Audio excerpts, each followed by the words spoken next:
Bismillahirrahmanirrahim. Today's topic is ionic bond और electrovalent bond. जैसा आप जानते हैं कि आयनिक बॉन्ड एक ऐसा बॉन्ड है जो दो एटम्स के दरमियान बनता है of the formation of the ions. इसमें क्या होता है, एटम्स दो आपस में मिलते हैं and they form a bond, they remain tied with each other. That bond is called ionic bond और electrovalent bond। जैसे आप जानते हैं कि ये ज़्यादातर बनता है आपस में between the metals and non metals. For example first group elements जो हैं जिसमें लिथियम, सोडियम, पोटेशियम और रुबिडियम है, ऐसे एलिमेंट्स ये ज़्यादातर बॉन्ड बना लेते हैं हैलोजेंस के साथ। फ्लोरीन, क्लोरीन, ब्रोमीन, आयोडीन, इनके साथ ज़्यादातर इनकी मतलब अच्छी बंधन होती है, इनका बॉन्ड अच्छा बन जाता है because of the energy considerations. चूँकि आयनाइजेशन एनर्जी मैंने पहले चैप्टर में पढ़ाया है, सेकंड वाले चैप्टर में, जिसको हम रिप्रेजेंट करते हैं डेल्टा आई एच से। तो आयनाइजेशन एंथैल्पी और आयनाइजेशन एनर्जी एक ऐसी एनर्जी है जो एटम को हम दे देते हैं। इट इज़ ऑलवेज पॉजिटिव, ये एटम को देना पड़ता है to knock out the electron. तो सबसे आसान जो है इलेक्ट्रॉन नॉक आउट करना वो इन्हीं अल्कली मेटल्स में ज़्यादा एनर्जी की ज़रूरत नहीं पड़ती है, इनमें कम आयनाइजेशन एनर्जी लगती है, तो इनमें एनर्जी लगती है कम to knock out the electron. जैसे जैसे हम डाउन द ग्रुप जाएंगे एटम का साइज़ बढ़ता है, चूँकि इन सभी एटम्स में आउटर इलेक्ट्रॉन एक एक इलेक्ट्रॉन है। फॉर एग्जांपल सोडियम की इलेक्ट्रॉनिक कन्फिग्रेशन अगर हम देख लेंगे, सोडियम का एटॉमिक नंबर है 11, इसके पास 10 इलेक्ट्रॉन नियॉन की तरह है और जो 11वां इलेक्ट्रॉन है वो बाहर वाले शेल में एलोन है।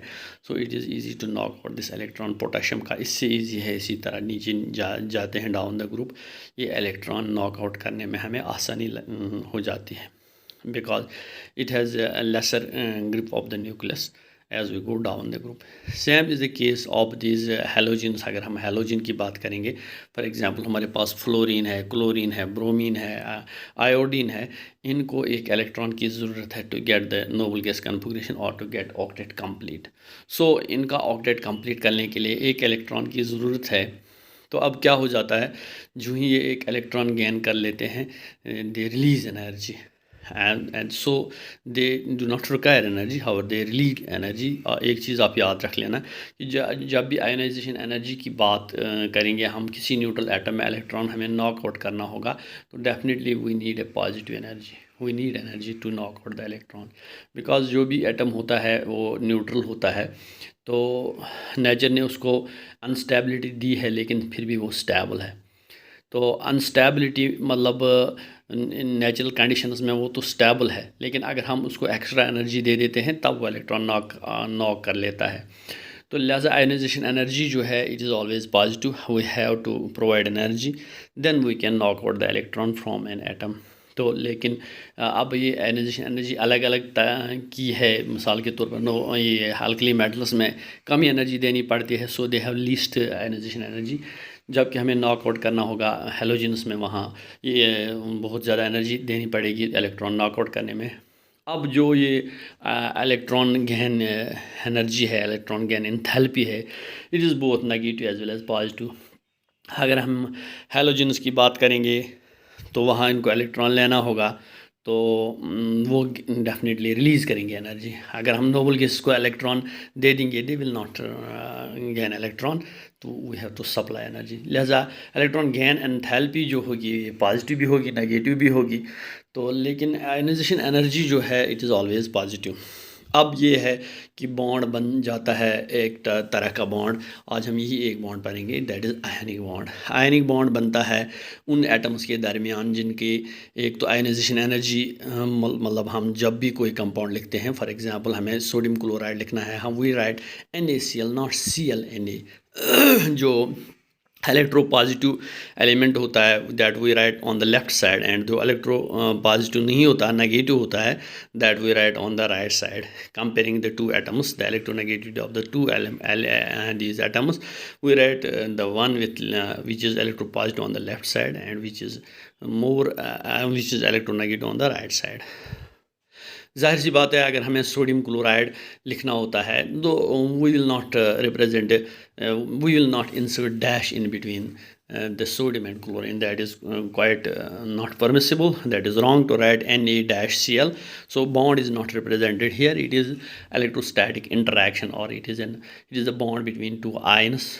It is electrovalent bond. It is the charge जो दो atoms का बनता है, sodium का plus charge, because that loses electron, and the excess charge of the nucleus that becomes positive. और क्लोराइड जो हेलोजेंस होते हैं उन पे एक इलेक्ट्रॉन आ जाता है, they become negative, so there is an electrostatic interaction between the positive charge and the negative charge. So that is why we call it as electrovalent bonds or ionic bonds. So it is the bond between metals and non-metals most often, but so there are some exceptions. For example, आप देख लेते हैं ammonium ion, यहाँ तो मैंने वो नहीं लिखा है. अमोनियम आयन एक ऐसी एक एग्जांपल है जो बिटवीन द नॉन मेटल्स है. फॉर एग्जांपल यहाँ मैं लिख लेता हूँ अमोनियम NH4+. ये N भी नॉन मेटल है, H भी नॉन मेटल है, तो it is the ion form between the non metal. तो लेकिन मोस्ट ऑफन दो जो आयनिक कंपाउंड्स है it is between the metals and non metals.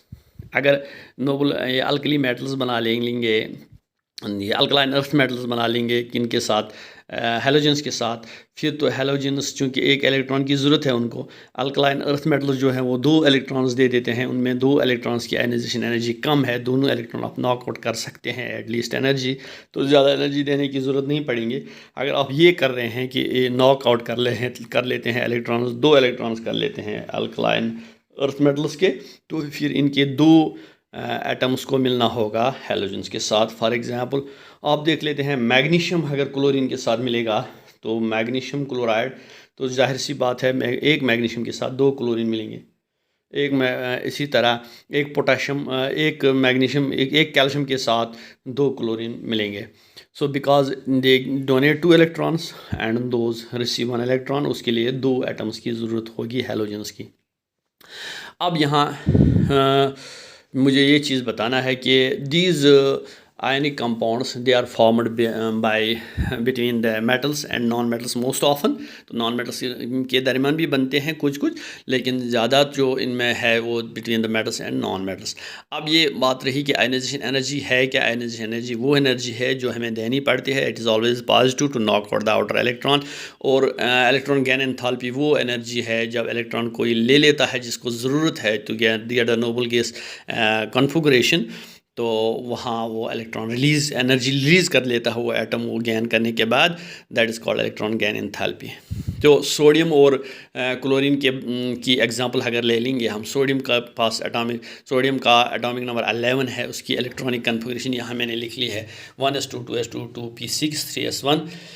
यानी वैलेंस इलेक्ट्रॉन एक है, इसको ये नॉकआउट करने में हमें आयोनाइजेशन एनर्जी जो लगती है that is 495.8 kilo joules per mole. It is positive energy हमें देनी पड़ेगी ये इलेक्ट्रॉन को भगाने के लिए. ये एनर्जी ज़्यादा नहीं है, इट इज़ लेस एनर्जी. तो ये एनर्जी हम दे देंगे इसको ये नॉकआउट करने में. So we have to supply energy. अब ये इलेक्ट्रॉन अगर क्लोरीन के पास जाता है, क्लोरीन का एटॉमिक नंबर 17 है, ये देख लीजिए इसकी electronic configuration 1s2 2s2 2p6 3s2 3p5 3p6 अगर हो जाता तो नोबल गैस कन्फिगरेशन कंप्लीट हो जाती. तो टू गेन दिस इलेक्ट्रॉन, जब इसको ये इलेक्ट्रॉन आ जाता है इट रिलीज एनर्जी. ये कितनी रिलीज़ कर लेता है 348 किलो जूल्स पर मोल, 348.7 किलो जूल्स पर मोल.